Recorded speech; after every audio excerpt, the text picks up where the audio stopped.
শতকের সেতু প্রকৌশল ও প্রযুক্তির অন্যতম নিদর্শন হাওড়া ব্রিজ নামে বহুল পরিচিত। 1871 সালে বাংলা সরকারের আইন বিভাগ হাওড়া ব্রিজ আইন পাশ করে।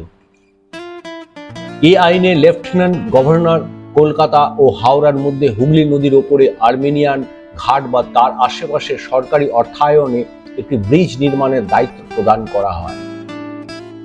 ব্রিজের উপর দিয়ে চলাচল ও গমনাগমনের জন্য পথ তৈরি ও সংরক্ষণ এবং নির্দিষ্ট হারে টোল আদায় করার ক্ষমতাও তাঁকে প্রদান করা হয়। প্রখ্যাত ব্রিটিশ প্রকৌশলী স্যার ব্র্যাডফোর্ড লেসেলের সাথে এই ব্রিজের পরিকল্পনার নকশা ও বাস্তবায়নের জন্য চুক্তি সম্পাদনা করা হয়। কারিগরি কারণে ব্রিজের কিছু অংশ ইংল্যান্ডে তৈরি হয় এবং জাহাজে করে কলকাতা নিয়ে এসে তা প্রকল্প স্থানে জুড়ে দেওয়া হয়। 1874 সালে সমাপ্ত এই ব্রিজটি তখন পর্যন্ত বাংলা ও ভারতে তৈরি সর্ববৃহৎ ভাসমান অবকাঠামো হিসাবে বিবেচিত হতো। নির্মাণের সময় 1874 সালের 20 মার্চের প্রচন্ড ঘূর্ণিঝড়ে ব্রিজের একটি অংশ বিধ্বস্ত হয়। ইগেরিয়া নামের একটি স্টিমারের নোঙর ছিঁড়ে ব্রিজের সঙ্গে সংঘর্ষ ঘটে এবং ব্রিজের 3টি পন্টুন ক্ষতিগ্রস্ত হয় ও ডুবে যায়। এর ফলে ব্রিজ অবকাঠামোর 200 ফুট স্থান সম্পূর্ণভাবে ধ্বংস হয়ে যায়। ধ্বংসপ্রাপ্ত অংশ পুনর্নির্মাণ করে 1874 সালের 17 অক্টোবর ব্রিজটি যানবাহন চলাচলের জন্য উন্মুক্ত করে দেওয়া হয়। নকশা, উপকরণ এবং বাস্তবায়নের অভিনবত্ব ও মৌলিকত্বের জন্য সে সময় ব্রিজটি বিশেষ মর্যাদা লাভ করে। 1528 ফুট দীর্ঘ এবং 62 ফুট প্রশস্ত ব্রিজটির উভয় পার্শ্বে 7 ফুট প্রশস্ত পায়ে চলার পথ ছিল, আর মাঝখানে 48 ফুট প্রশস্ত পথ ছিল গাড়ি চলাচলের জন্য। ব্রিজটি তৈরি করতে ব্যয় হয়েছিল প্রায় 60 লক্ষ টাকা। বর্তমান হাওড়া ব্রিজের প্রায় 100 গজ ভাটিতে এই পল্টন ব্রিজটি অবস্থিত। কলকাতা বন্দর কমিশনার 1875 সালে ব্রিজের ব্যবস্থাপনার দায়িত্ব গ্রহণ করে। 1879 সালে আগস্ট মাসে ব্রিজটির মাঝখানে বৈদ্যুতিক খুঁটি স্থাপন করে। মল্লিকঘাট পাম্পিং স্টেশন থেকে প্রাপ্ত বিদ্যুৎ দিয়ে ব্রিজ আলোকিতকরণের কাজ সম্পন্ন হয়। 20 শতকের প্রথম দিকে ব্রিজ কমিশনারগণ তৎকালীন কলকাতা বন্দরের প্রধান প্রকৌশলী জন স্কটের নেতৃত্বে একটি কমিটি গঠন করেন। কমিটি প্রথমে একটি নতুন ব্রিজ তৈরির বিষয়ে মনোযোগ দেয়। 1922 সালে বাংলা সরকার নতুন হাওড়া ব্রিজ কমিশন প্রতিষ্ঠা করে। 1926 সালে নতুন হাওড়া ব্রিজ আইন পাশ হয় এবং কলকাতা বন্দর কমিশনারদের নতুন হাওড়া ব্রিজ কমিশনার হিসেবে ব্রিজ তৈরির কাজ তত্ত্বাবধানের দায়িত্ব প্রদান করা হয়। নতুন হাওড়া ব্রিজ কমিশনারগণ ক্লিভল্যান্ড ব্রিজ ও ইঞ্জিনিয়ারিং কোম্পানি লিমিটেড নামে একটি ব্রিটিশ কোম্পানিকে নতুন ব্রিজ তৈরির কাজ দেয়। 1936 সালে ব্রিজ তৈরির কাজ শুরু হয় এবং 1942 সালে তা শেষ হয়। 1943 সালে নতুন হাওড়া ব্রিজ জনসাধারণের জন্য উন্মুক্ত করে দেওয়া হয় এবং পুরনো ভাসমান পল্টন ব্রিজটি প্রয়োজন মতো ব্যবহারের নিমিত্তে সংরক্ষণ করা হয়। নতুন ব্রিজটি তৈরির জন্য 26,500 টন স্টিল ব্যবহৃত হয় এবং এটি তৈরি করতে আনুমানিক 20 লক্ষ টাকা ব্যয় হয়। নতুন হাওড়া ব্রিজ একটি ঝুলন্ত ও ভারসাম্যময় বহির্বাহু সেতু। ব্রিজটি 705 মিটার লম্বা এবং 30 মিটার চওড়া।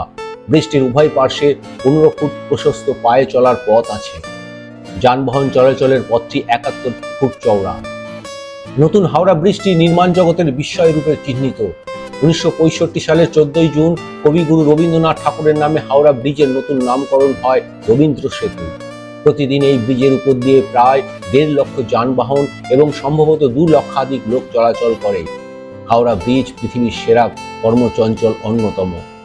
আজকের এই হাওড়া সেতু বা হাওড়া ব্রিজ চালু হয়েছিল 1943 সালে। তবে এর আগেও এই একই জায়গায় আরো একটি ব্রিজ ছিল, যেটি হাওড়া এবং কলকাতা এই দুই যমজ শহরকে সংযুক্ত করেছিল। 1965 সালে বিশ্বকবি রবীন্দ্রনাথ ঠাকুরের নামানুযায়ী এই সেতুর নামকরণ করা হয় রবীন্দ্র সেতু।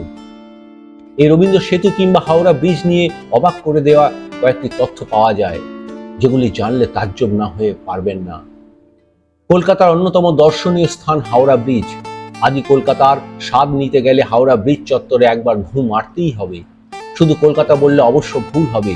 পশ্চিমবঙ্গের নাম এলেই হাওড়া ব্রিজের নাম ওপরের সারিতেই থাকে। এই ব্রিজের উপরে উঠে হাওড়া ও কলকাতার দিকে হুগলি নদীর নয়নাভিরাম দৃশ্য উপভোগের সুযোগ মেলে। 80 বছর পেরোলেও এই ব্রিজ দেশের অন্যতম একটি স্থাপত্য। ব্রিটিশ আমলে তৈরি হয়েছিল এই ব্রিজটি। আজও একই রকম ভাবে দাঁড়িয়ে আছে গর্বের হাওড়া ব্রিজ। হাওড়া ব্রিজে কোনো নাট বোল্ট ব্যবহার করা হয়নি। মেটাল প্লেটগুলিকে এমনভাবে চেপে বসিয়ে দেওয়া হয়েছে যাতে কোনো নাট বোল্ট বা স্ক্রু ছাড়াই সুবিশাল এই ব্রিজটি দাঁড়িয়ে থাকতে পারে। ইংরেজ সাহেবদের লক্ষ্য ছিল এমনভাবে ব্রিজটি তৈরি করতে হবে যাতে এই ব্রিজের নিচের অংশে কোনো পিলার না থাকে, যাতে গঙ্গা দিয়ে ভেসে যাওয়া জাহাজ বা নৌকা চলাচলের ক্ষেত্রেও কোনো সমস্যা না হয়। তবে এই জায়গায় আগে আরো একটি ব্রিজ ছিল যার নাম পল্টন ব্রিজ। ওই ব্রিজটি তৈরি হয় 1874 সালে। তবে সেই ব্রিজটির ধারণ ক্ষমতা বেশি ছিল না, সেই কারণেই নতুন ব্রিজ বানানোর প্রয়োজন পড়ে। ইংরেজ আমলে কাঁচামাল সহ সব জিনিসই জাহাজে চাপিয়ে ভারতে আনা হতো। ব্রিজের সরঞ্জাম ইংল্যান্ড থেকে কলকাতায় আনা হতো। 26,000 টন স্টিল আসার কথা ছিল ইংল্যান্ড থেকে, তবে শেষমেশে এসে পৌঁছয় মাত্র 3,000 টন স্টিল। বাকি 23,000 টন স্টিল সরবরাহ করেছিল ভারতের ইস্পাত ব্যবসায়ী টাটা গোষ্ঠী। হাওড়া ব্রিজে প্রতিদিন লক্ষ লক্ষ মানুষ চলাচল করেন। ব্রিজ তৈরির পর কলকাতা ও হাওড়ার দিক থেকে ট্রাম চলত হাওড়া ব্রিজ দিয়ে। পরবর্তী সময়ে ট্রাফিকের চাপ বেড়ে যাওয়ায় 1993 সালে হাওড়া ব্রিজ দিয়ে ট্রাম চলাচল বন্ধ হয়ে যায়। তৈরির সময় এটি বিশ্বের 3য় দীর্ঘতম ব্রিজ ছিল, তবে বর্তমানে এটি বিশ্বের 6ষ্ঠ দীর্ঘতম ক্যান্টিলিভার ব্রিজ। এই ব্রিজ কলকাতা তথা বাংলার গর্ব। এই ব্রিজকে রক্ষা করার দায়িত্ব আমাদের।